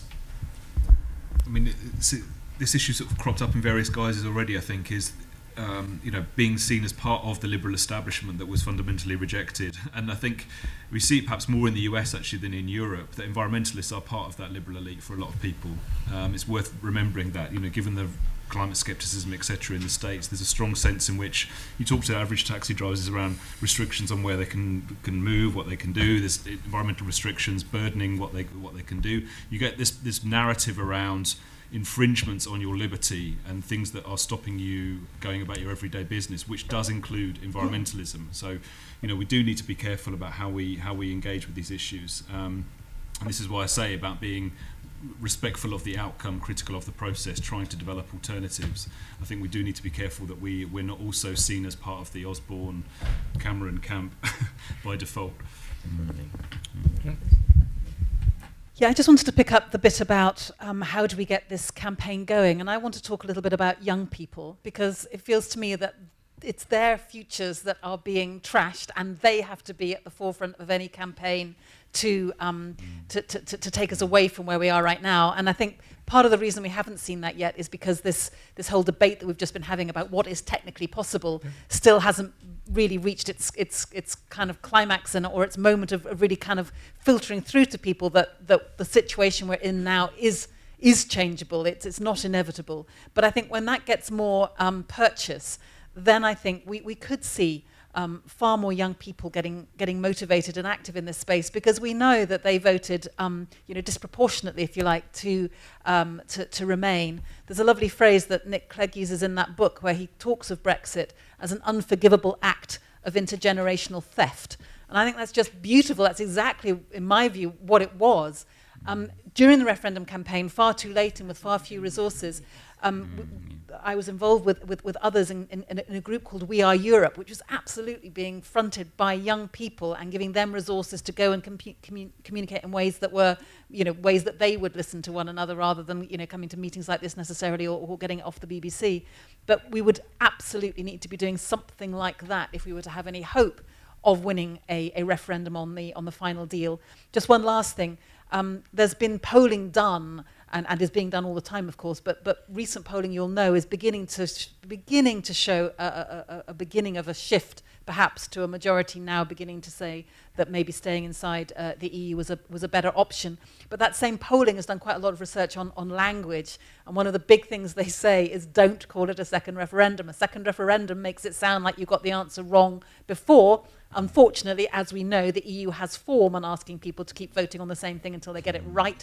We shouldn't fall into that trap. So please call it a referendum on the final deal, the final wording, or whatever. And in terms of actions and plans to get young people involved and others involved in a campaign to reverse this, how far has that got so far? Not very. No. Okay. I think it's important, like I said at the beginning, that we do see this as a real opportunity, a moment of great political opportunity. It does feel grim. It does feel like we're losing, but we have an opportunity here. The problem is I think it's a revolutionary moment. It's not a moment of normal politics, and we're not used to moments like that, and we don't really know how to use them. I think a lot of what happened with Brexit, and this goes back to some of what Jonathan was saying, is that people felt that the financial crisis happened, the bankers were responsible, but they paid the price. So it's an incredibly revolutionary understanding that resulted in Brexit. It was incredibly foolish of David Cameron to put that question on the ballot paper in that historical setting, in my view.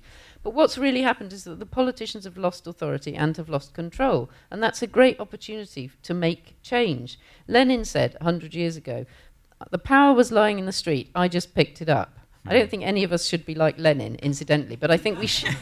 I think we should recognise when those moments of really radical revolutionary change occur, and we are in one now. So we mustn't be despairing. We cannot allow ourselves the luxury of despondency or despair, because we have to act now. We have to put forward our real plans. We have fantastically well thought through ideas for how society should change in exactly the way the people that voted for Brexit wanted, I believe. And we have to have the confidence now to push for those in this moment of opportunity. And just to say another thing which I think is a useful historical parallel to me, if we think back to the 1950s and that time of closedness and oppression, imagine how grim it was if you were living through the 1950s. But just around the corner were the 1960s and that extraordinary flourishing and that opening up. And we have to make sure that this time of oppression and of difficulty and of despondency is changed into that flourishing and that opening. That's our job. The opportunity's there. No matter how grim you feel, please try to make use of that opportunity.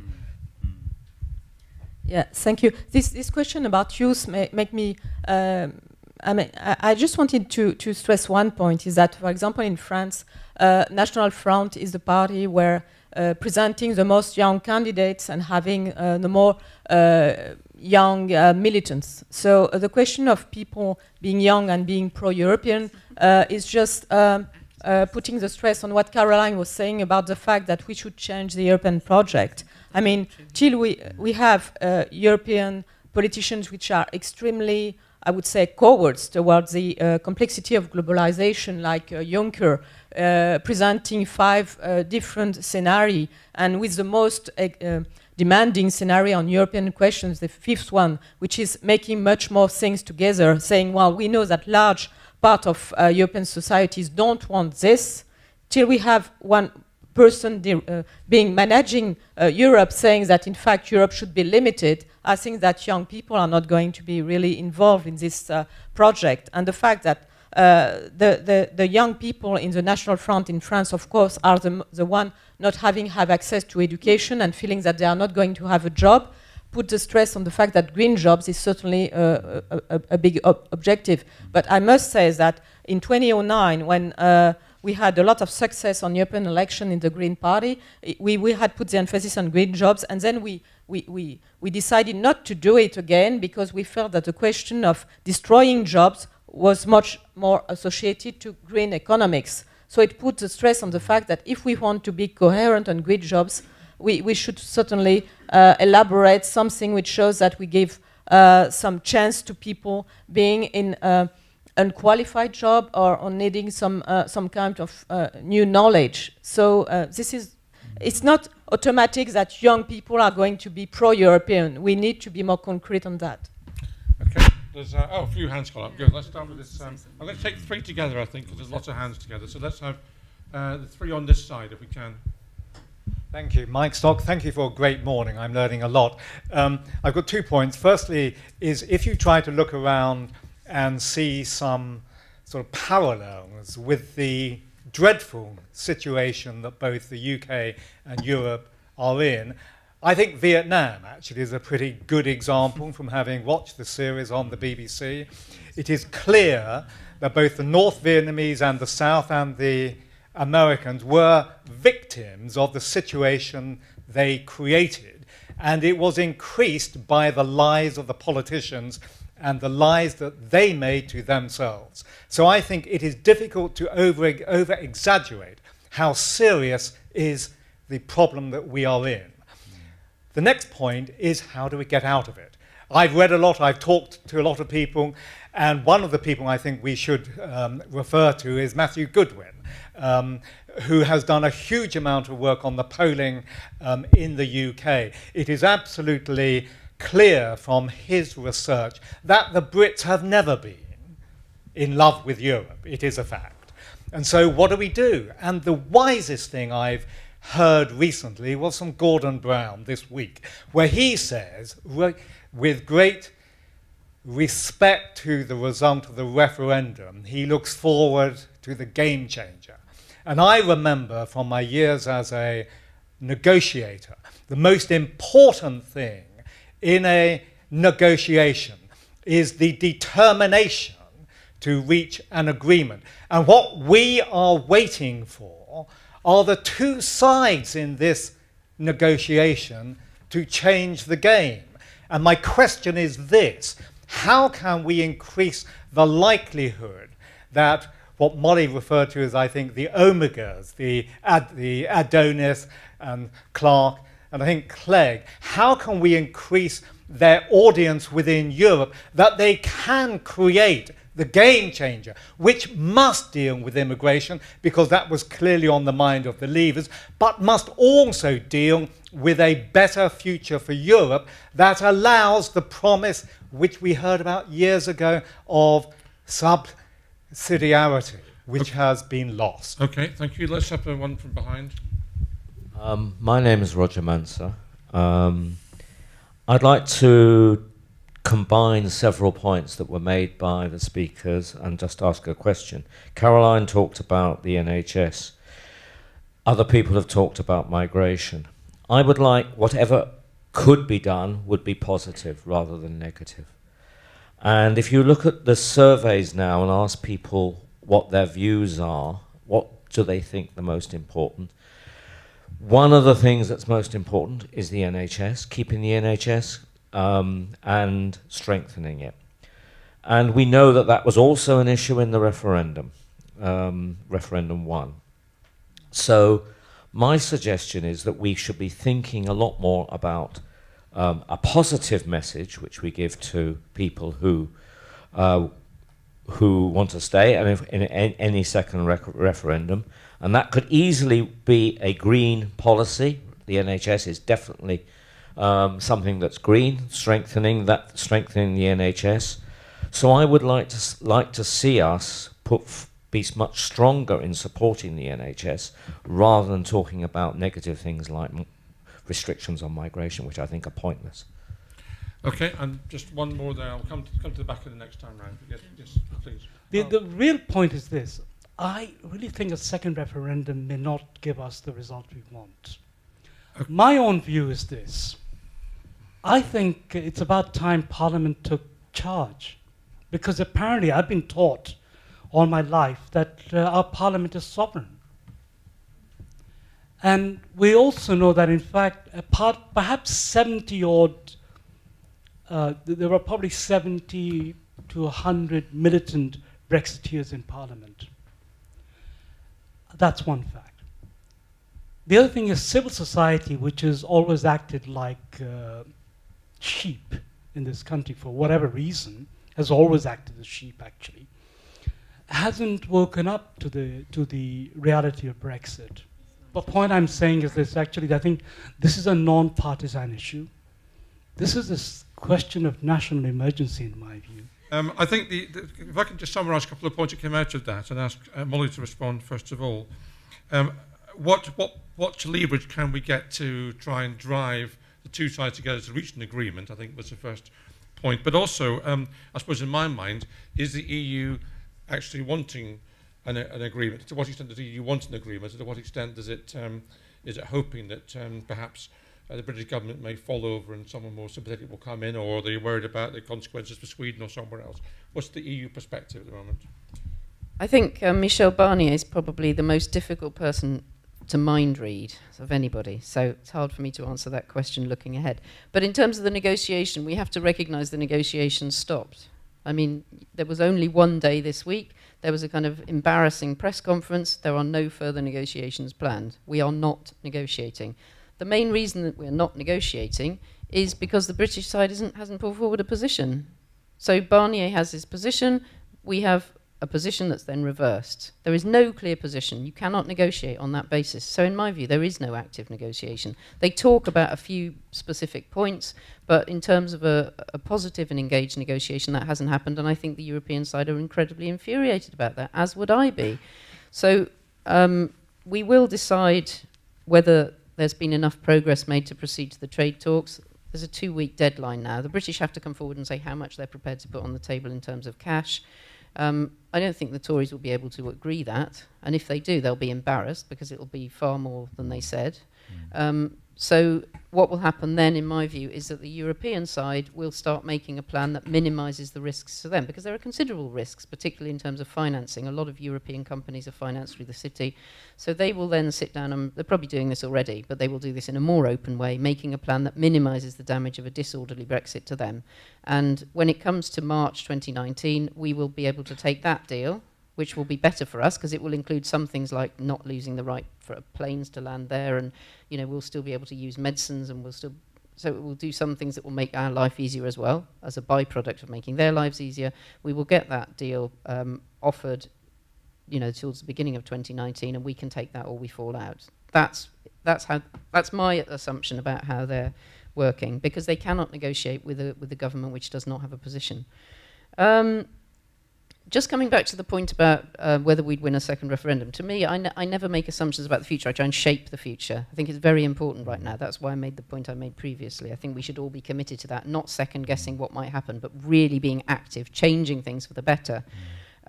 It's important to note that at the moment, as members of the EU, we have the right to veto most of the things that people were most concerned about during the referendum. For example, whether Turkey can join, for example, whether we have a European army. If we're outside the European Union, those decisions will be made without us. We've also obviously had a lot of influence the whole time we've been in there. I mean, we had the European Banking Agency here in London. We've had the European Medicines Agency here. That's not a coincidence. It's because those are two of our key industries. We've obviously been influencing policy through informal contacts, I'm sure, with those agencies. We've had a large impact on policy making. We have the language that most policy making happens in, which is really useful. It's not a coincidence that Lord Kerr wrote Article 50. Our policy making and legal experience has been very influential in Europe. I just wanted to mention as well the point that Peter made earlier on, which I think is a really important point, that the wrong question was on the ballot paper here. We've seen globalization, we've seen shifts in power balance, we've seen the rising power of corporations. All of these things have disturbed people, and people are responding by becoming nationalistic. But so the question to me, as in the case of Catalonia, the question is not whether Catalonia should be independent. Is it realistic for Catalonia to run its own foreign and defence policy? Is that what they really want? Or do they feel that they're getting swamped and losing their identity? Do British people really think that we should be tackling climate change in London rather than globally? Or again, is it a question of identity? So to me, the question we should be asking is, what is the appropriate level to exercise these different powers so that people feel they have a sufficient level of control, but they are prepared to pool sovereignty when they need to do that to be effective? That's a green debate, and we should be active in promoting that as the relevant debate, not just in or out of the EU. Lastly, because somebody mentioned Handel, no, who knows all we like sheep? I love that little bit of the Messiah. We are not sheep. British people are not sheep. Where did the Reformation start? 500 years ago, Martin Luther nailed his 95 Theses to the door in Wittenberg. But it was that was in Germany. But he learned from Jan Hus, who was in Prague, and Jan Hus learned from John Wycliffe. My house is named after him. John Wycliffe and John Ball, who started the Peasants' Revolt, started attacking the Catholic Church and the oppression of the Catholic Church and stuck up for the peasants here in Britain. We were the first people to cut off the head of a king. We are the revolutionaries. Don't be told you're sheep. We are not sheep. We also have the biggest empire the world has ever seen. That was an innovation as well. Innovation of sorts. Okay. Caroline, to respond to some of those points, and perhaps just I could ask you, you mentioned Nick Clegg's contribution on the two-speed Europe, or the multi-speed Europe, which was referred to.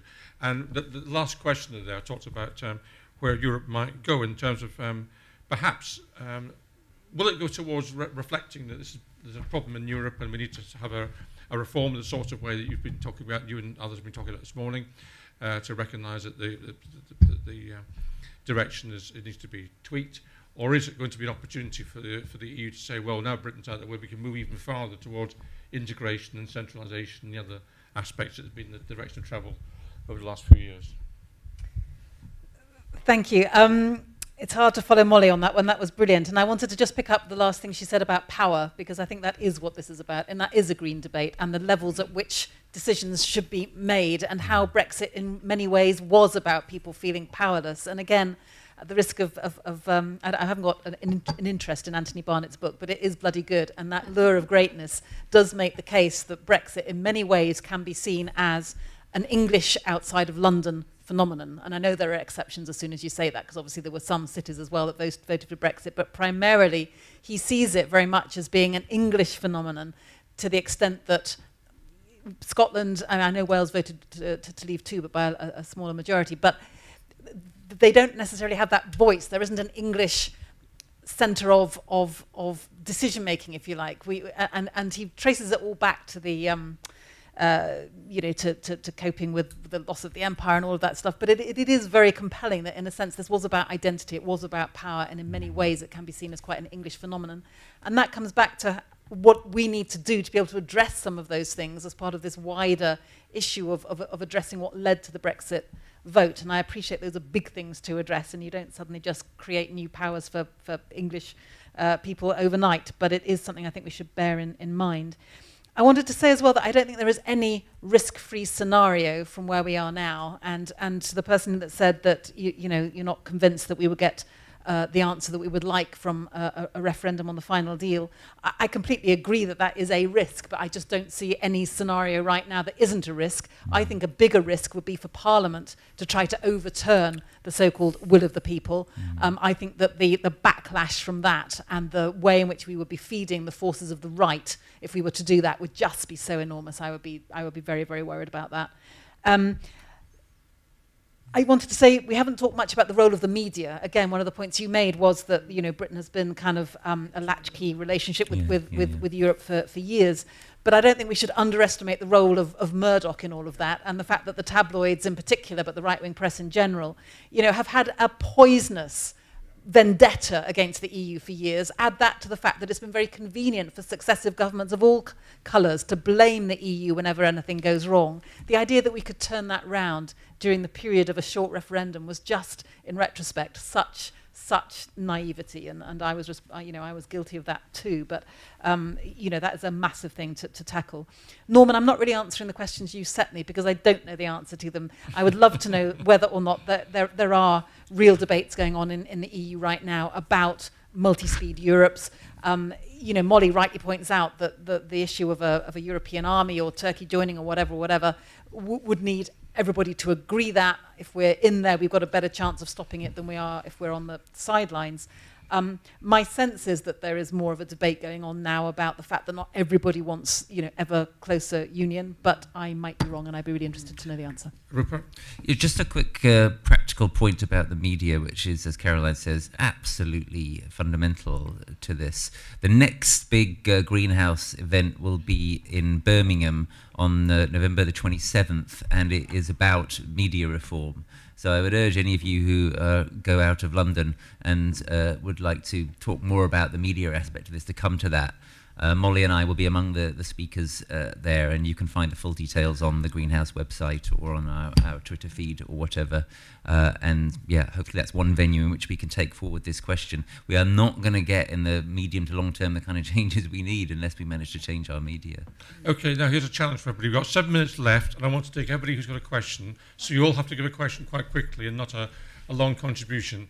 And then the panel's got to respond quickly as well. So let's start at the very back, the chap at the very back of the point.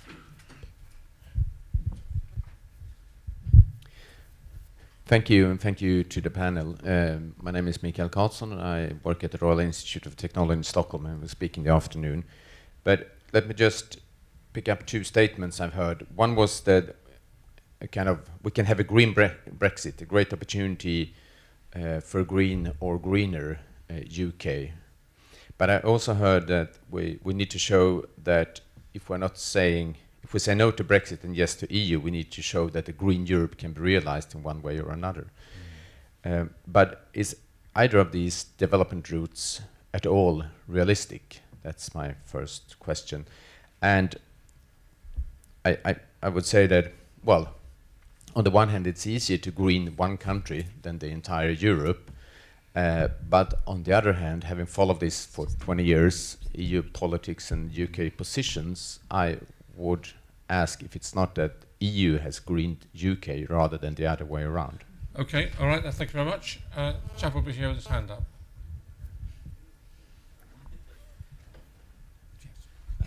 Victor Anderson, I'd like to mention a possibility, which is that the negotiations in Brussels lead to no agreement. The SNP have an interesting amendment down for next week to say if there's no agreement, then there's no Brexit.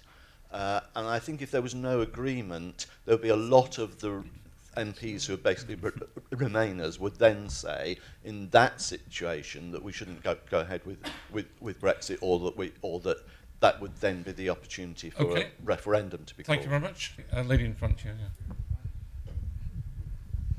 Yeah. Eva Sofinjak-Martin, I'm from Poland. So my question is, I'm coming just directly from COP23 climate negotiations, and we were not speaking about those negotiations yet.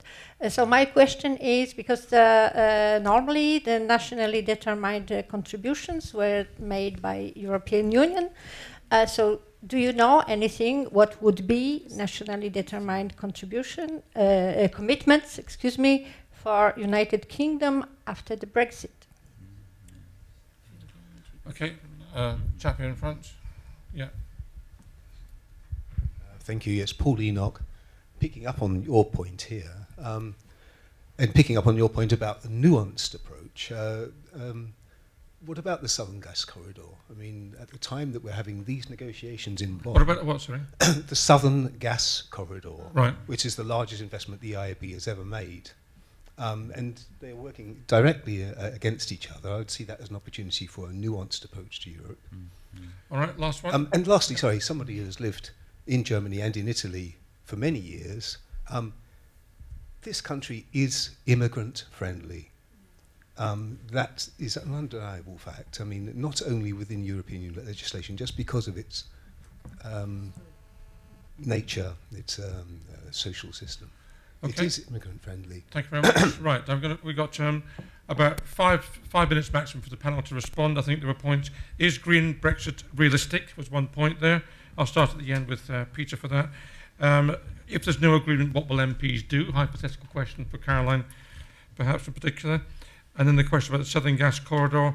And then lastly, I suppose the sort of exam question, is UK immigrant friendly? So. Nice, easy questions. Well, I'll take the one on the green transition, and is it realistic in a Brexit sort of context? I mean, I think I'd go back a little bit to what Molly was saying. I think we need to articulate a green vision, but really engage with what lies beneath some of the fears and the concerns and the anxieties that led to the Brexit vote. Because really, I think most people are concerned about security, prosperity, well-being, health, community. These are the sorts of things. And Greens have a lot to say about those issues. I mean, I would argue they're the only party that systematically addresses those in an interconnected way. So when you take it to that level, what are the things that really lie behind some of these expressions, these concerns, this kickback against the establishment? For me, it's about some of those sort of core values and things that people hold dear. So if we can articulate that. And the enemy of realising that vision, for me, really, is apathy, and a sense in which this can't be done and it hasn't been done before. And both of those things are wrong. I mean, if you think about the rise of Corbynism in this country, there is that real... I mean, we've talked a little bit about youth and engaging younger people and those that will lose from the Brexit process. Engaging those people in articulating a new vision and in an alternative, but this time a green alternative, I think is absolutely vital. And I think, again, looking to history is important here. And this is a quick plug for a pamphlet I did with Andrew Sims on how did we do that. And what we were doing was looking at historical examples of quite rapid transitions and doing some myth busting, because people often say we can't deal with these issues because states are too weak, they don't intervene, they don't regulate markets, we don't have the finance available to tackle these issues, there's too much apathy. And what we tried to do is show that in all of those instances that's just not true historically. There are periods in which states do intervene in quite progressive ways often. Someone's already mentioned the New Deal, etc. We have mass rollouts of alternative infrastructures, think of the building of the railways. Other countries that have faced drastic crises, think of Cuba when they were basically isolated, massive energy revolution in agricultural production. So these things can and do happen, and I think sometimes it's worth going back to history to find the positive examples to sort of energise us right now to show that this is still possible and it is a viable project. Okay, thank you. Yeah, so two things. Firstly, on the is a Green Brexit possible question. So that really is what this report is about. So I would urge you to read the whole report. It's the one and only report that tries to suggest so far really how, in the round, a Green Brexit could be possible. But going back to what I said earlier, I did say I thought it was in the short term extremely unlikely. I think when it starts to become a bit more credible is if you start to think, okay, say you have a sort of Liam Vox style Brexit and then it all goes horribly wrong, then you could see things turning in our kind of direction in maybe 7, 8, 10 years' time or something. I think that is possible. Secondly, on the question about are we immigrant friendly, I think we are, but I think it's really, really important to distinguish between being immigrant friendly on the one hand and being in favor of unlimited mass migration on the other. There is absolutely no connection between the two. The second is a policy question, and I've made clear that I think that unless we make a historic compromise on that policy question, we will not have friendliness towards immigrants. Yeah, Norman just gave me the floor on the question of migration. I would say that not addressing the question of migration precisely is certainly explaining a lot about extreme right rise in different countries. Of course, France, of course, Austria, of course, Germany. So I hope there is floor for structuring a position when you are green to explain that you are open to migration and at the same time that it might be on human, on the question of refugee, it might be on the economic floor, it might be on the question of family, but you have certainly to precise things and not let the question of migration be a very global question and a kind of only a question of moral, I would say, which is very often the case in the Green parties. And this is a wide.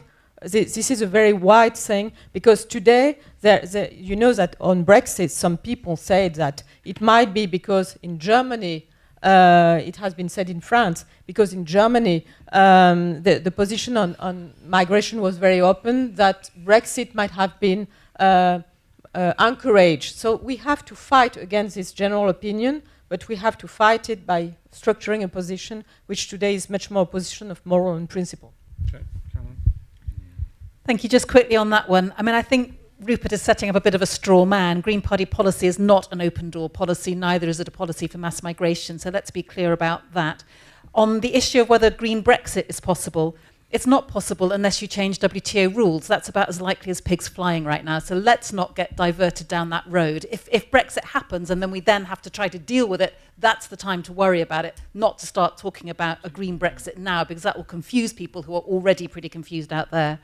When it comes to whether or not, if there's no agreement, no Brexit, the SNP amendment, I think that's really helpful. I think it'll be much easier in a way, taking a virtue out of a necessity were it to happen, that if the worst happens, in other words, no deal, then that seems to me it would make it easier to argue for a referendum on that the people should have the right to have a say on that, because that was never on the ballot paper very clearly back on the 23rd of June last year. So I think it could add strength to the argument for saying this ought to come back to the people to actually have a view on that. And I think it would make, in a kind of funny way, it would actually make our job easier to say why that no Brexit, that no agreement scenario was just so hideous for just any kind of economic survival for this country in many ways. And then the final thing I just wanted to say was I forgot to answer Roger's point about being positive, and I do just want to end on that, because in amongst all of this, what we're talking about, I think two things are important. One is to make clear that Brexit is not inevitable, and that's the whole Lord cares stuff, the technical stuff. But politically, I think it's so important that when we're making that case, we also make the case for this positive vision that we still have. And I was really struck with what Molly said, that the 50s, when you were living through the 50s, you didn't know the 60s were around the corner. I found that a very hopeful thought to end this panel on, and I'm hoping that we might be in the same situation. Molly. Thank you very much. I just wanted to say something else positive in response to Peter's suggestions that we can make rapid transitions. I came back from Brazil on a cargo ship because I didn't want to fly. And you know how people always say, oh, it's like turning around a super tanker, as if that'll take forever. Well, this tanker turned around just in its own width, in its own length. And it just cheered me immensely that was the case. And it was completely illogical, but there you are.